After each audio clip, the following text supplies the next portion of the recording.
Okay, I have a 2013 Chevy Equinox. They want their flex brake hoses replaced. First thing you want to do is go to the master cylinder underneath the hood.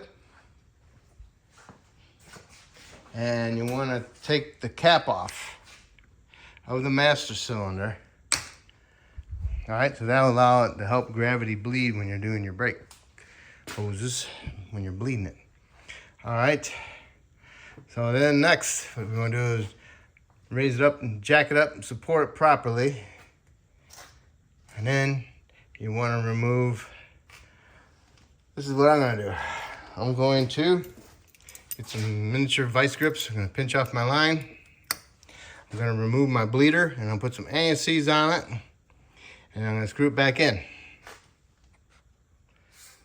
Alright, I got the bleeder out. Just make sure it's not clogged. Make sure you can see the hole. Make sure it's not clogged with a bunch of stuff. Maybe get a little blowgun and blow it out. And then you want to put some ANCs on the threads and then thread it back in and snug it up. The reason why I'm putting ANCs on is so it doesn't freeze up in the future. I gotta bleed it anyway, so why not? Okay, so just so you know, the bleeder is a 10 millimeter. Forgot to tell you that. The banjo bolt, that's an 11 millimeter. And the brake line fitting up here, I'm using a 1/2 inch flare tool.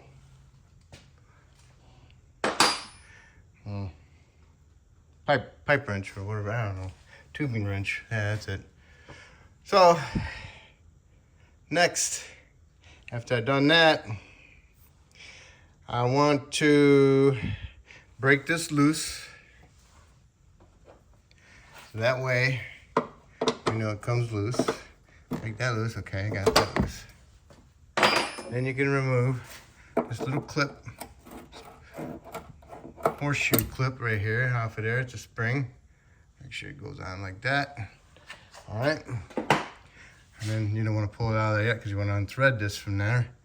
You want to undo your little lines off of here.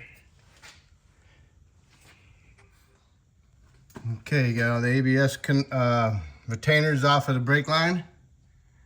Those are the ones you just stick your little screwdriver in there and you separate it. And then we want to remove the 13 millimeter self-tapper bolt right there. All right, you got the screw out. Now what you want to do is you want to match up what size line is the right side. Okay, so I got it correct because this matches that one. So now I got the line ready. So then you'll unthread this from here. And you'll hurry up and take it off of here, which is, remember, 11. And then take off this vice grips. You don't need that at the moment. And then you can hurry up, wiggle this out of the bracket, get your line out of the way. Hurry up, put some ANCs on your line fitting up here. And the threads and on the line, work it in there, and then put that up in there, get it started. Hurry up, put your vice grips back on, the new one, lightly, just enough to pinch it so it stops the flow of the brake fluid. I'm not bearing down on it, I'm just squeezing it, okay? And then get my bolt in here started. And then I come over here and get my banjo bolt started. And there's a washer on the outside and a washer on the inside. Make sure that the inside washer is gone and make sure that the old washer is off the banjo bolt. Before I unthread my fitting, I'll put some ANCs on it. So I'm turning it, it screws up and it gets a little bit of ANCs inside that metal pipe, brake line. Okay, I took the old line off. I put some ANCs on my threads of my fitting, pushed it down through the bracket, got my hose started so it stopped. Came over here, put my bracket on, put some ANCs on my bolt, tighten it up, come back up here, push this up in there, make sure it's centered inside there so you'll have room to put your little clip on. And I put my vice grips on there lightly to stop the drip, just enough to stop it from dripping all over the place. All right, because we don't want to drain our brake system out and have to bleed it really good. All right, I put my clip in there, tightened up my fitting. You know, I don't bear down on it, but you know, get it tight. All right. This is ready. So now you gotta get your bolt out of here. Okay, make sure you put a new copper washer on, the old one's off. Same thing with the brake hose. Make sure it's not on the hose, and make sure it's not on the, well, make sure it's not on the caliper. We're replacing the hose. So, okay, washer there and a washer there. And also you might want to just clean up that area a little bit. And you go ahead and start your bolt. And it's got a flat spot on the caliper that will sit on the side of it right here. So make sure you got that even onto the caliper. Okay, got it snugged up. They want you to torque it to 30 foot-pounds. Be careful. Maybe 25, 28. Just be careful and make sure you don't snap it off. Okay? If it feels like it's gonna keep on going, stop. All right, so now we got all this done. Boom, remove your vice grips or whatever you have to pinch the brake hose, okay? So now you can go ahead and put your little retainers on your brake hose. Comes with these on there, but these are nicer.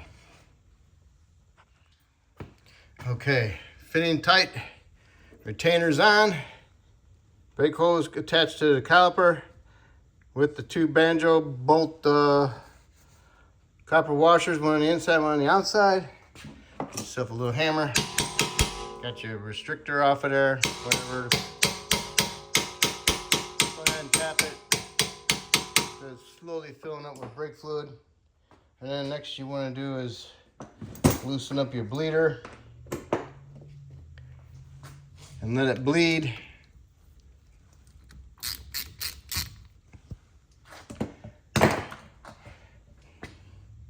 Might take 30 seconds, but you'll let it drip until you see no more bubbles.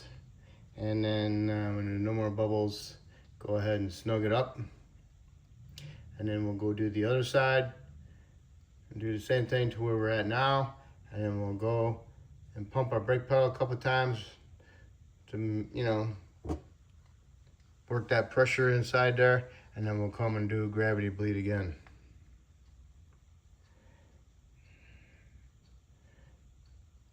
Getting close, but not yet.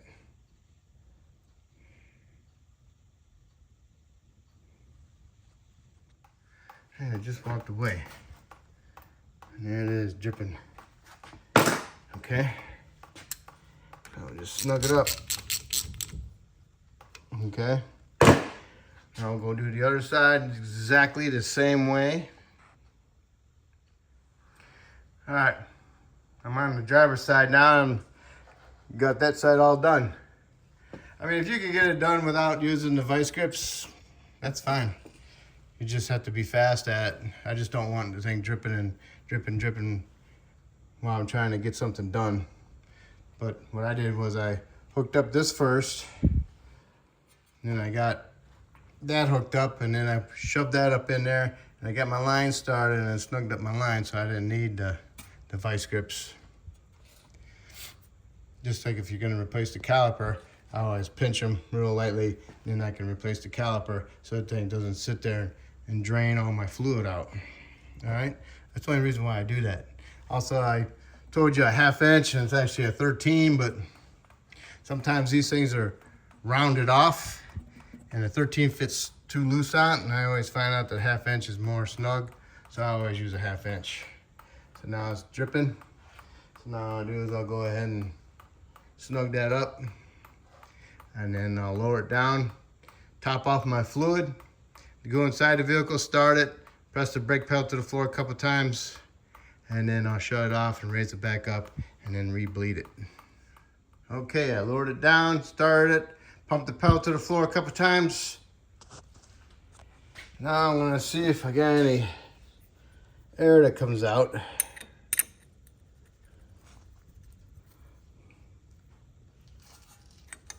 My wrench might be in the way. Not really. Didn't see any. So I'll just do this a little bit. If you want to go ahead and bleed your brakes, change the fluid, that's fine. Just keep an eye on your level and your master. And you can do this. Might take you about an hour, but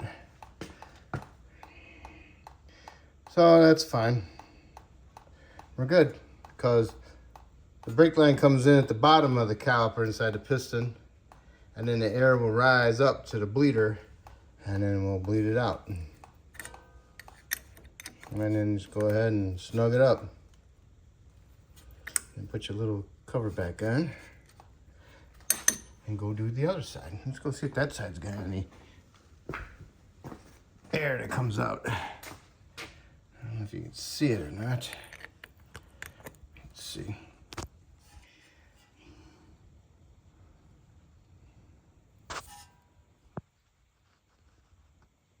Nothing coming out right away, but there it is. I didn't see no bubble. So that's good.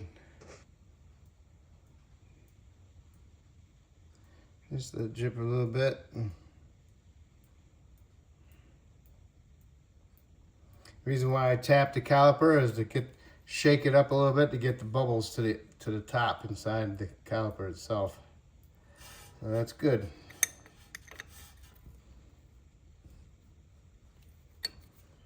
All right, that's good.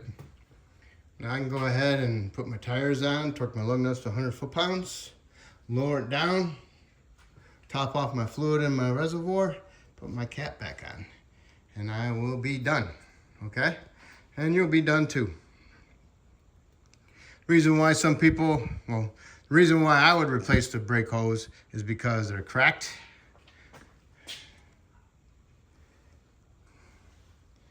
Or the main reason is brakes stay applied. They usually, these things rust and they'll swell. They'll rust up and they'll pinch the hose and won't allow that pressure to come back because you got thousands of pressure pushing it in, but you don't have a couple pounds just to come back. And these things rust, they swell and they pinch the hose. Same thing up here too. So that's the reason why you replace your brake hoses, okay? Just a reminder, I've probably done maybe 50, 75 brake lines in my lifetime. And there's always one or two that leak. And I forgot to double check myself. And I need to tell you too, just to be on the safe side, because you always get in a hurry. So clean off that area where the fitting is and clean off the area on the caliper where the banjo bolt is. Clean it up with some brake clean. Get it nice and dry. Go back inside the vehicle, start it up, press the brake pedal down a couple times really hard, hold on to it. You know, build some good pressure in there. And then go ahead, raise it back up, inspect that fitting and inspect that banjo bolt and see if they're wet. If they're wet, then you gotta take it apart and make sure the surfaces are clean, and also inspect your flare fitting and make sure that it's not split or anything like that, okay?